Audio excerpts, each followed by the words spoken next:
हमारे देश का नाम भारत कैसे पड़ा? तो प्रायः नामों के विषय में कुछ न कुछ बातें होती हैं।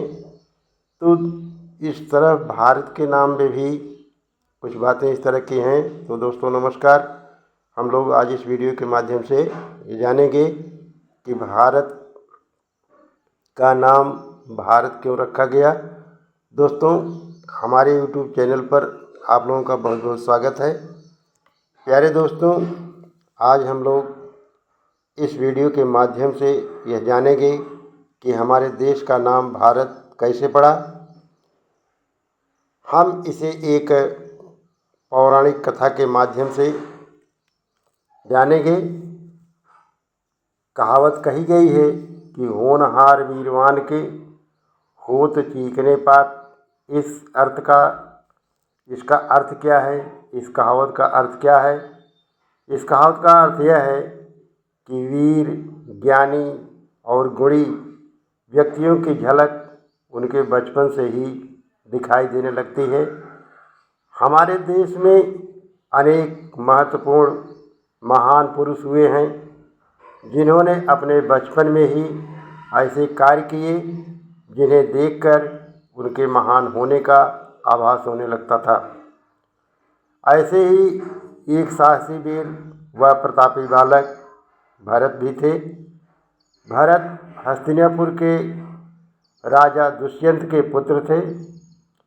राजा दुष्यंत एक बार शिकार खेलते हुए कण्व ऋषि के आश्रम में पहुँचे।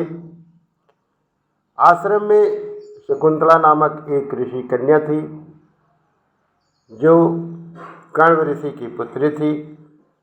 राजा शकुंतला के यौवन रूप को देख करके मोहित हो गया और राजा ने शकुंतला से गंधर्व विवाह कर लिया। आश्रम में कण्व ऋषि के न होने के कारण राजा दुष्यंत शकुंतला को अपने साथ न ले जा सके। उन्होंने शकुंतला को एक अंगूठी दी जो उनके विवाह की निशानी थी।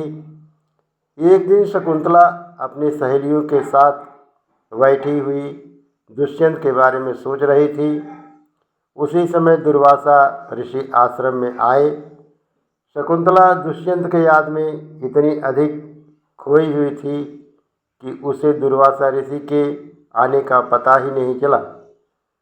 शकुंतला उनका आदर, सम्मान और उन्हें प्रणाम नहीं कर सकी, जिससे दुर्वासा ऋषि क्रोधित होकर के शकुंतला को श्राप दिया कि जिसकी याद में खोए रहने के कारण तुमने मुझे प्रणाम नहीं किया, वह तुम्हें भूल जाएगा।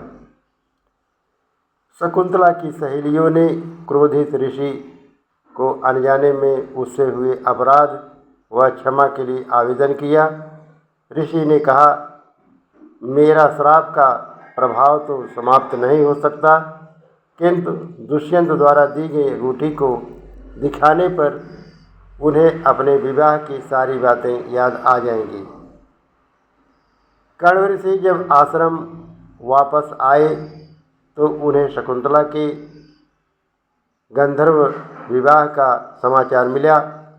उन्होंने एक गृहस्थ की तरह अपनी पुत्री को अपने पति के साथ जाने के लिए उसके घर भेज दिया। रास्ते में पैदल चलते चलते शकुंतला को बहुत प्यास लगी। वह एक सरोवर में पानी पी रही थी कि राजा दुष्यंत द्वारा दी अंगूठी पानी में गिर गई। शकुंतला को इसका आभास नहीं हो पाया और वह पानी पी करके अपने पति राजा दुष्यंत के राज्य की ओर चल दी। इधर राजा दुष्यंत अपने और शकुंतला के गंधर्व विवाह की घटना को भूल चुके थे। जब शकुंतला राजा दुष्यंत के दरबार में पहुंची तो राजा शकुंतला को पहचानने से इनकार कर दिया। इस तरह निराश शकुंतला को उसकी माँ मेनका ने शकुंतला को कश्यप ऋषि के आश्रम में रखा। शकुंतला राजा दुष्यंत के बच्चे की माँ बनने वाली थी। उस समय वह गर्भवती थी। उसी आश्रम में शकुंतला राजा दुष्यंत के पुत्र का जन्म दिया और वह होनहार बच्चों में से एक बच्चा था। भरत उसका नाम रखा गया। वह बहुत ही पराक्रमी था। वह वन के हिंसक पशुओं के साथ खेलता था और सिंह के बच्चों को पकड़कर उनके दांतों की गिनती करता था। समय का चक्र ऐसा चला कि राजा को वह अंगूठी मिल गई जो उन्होंने शकुंतला को अपने और शकुंतला के विवाह के समय दिया था। अंगूठी देखते ही उन्हें विवाह की सारी बातें याद आ गई। शकुंतला को खोजने के लिए राजा दिन भर दिन जंगल जंगल भटकने लगा, किंतु वह उन्हें नहीं पाया। एक दिन वह एक बालक को देखा जो जंगल के शेर के बच्चों के साथ खेल रहा था। बालक के मुखमंडल पर इतना तेज था, राजा दुष्यंत से रहा न गया और वह दौड़ करके उस बच्चे को उठा लिए। बालक का परिचय पूछा तो बालक ने बताया कि वह शकुंतला का पुत्र है।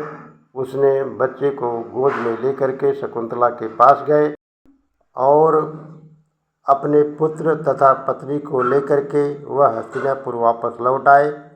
हस्तिनापुर में भरत की शिक्षा दीक्षा हुई। राजा दुष्यंत के बाद भरत राजा हुए। भरत ने अपने राज्य की सीमा का विस्तार पूरे भारत में कर लिया।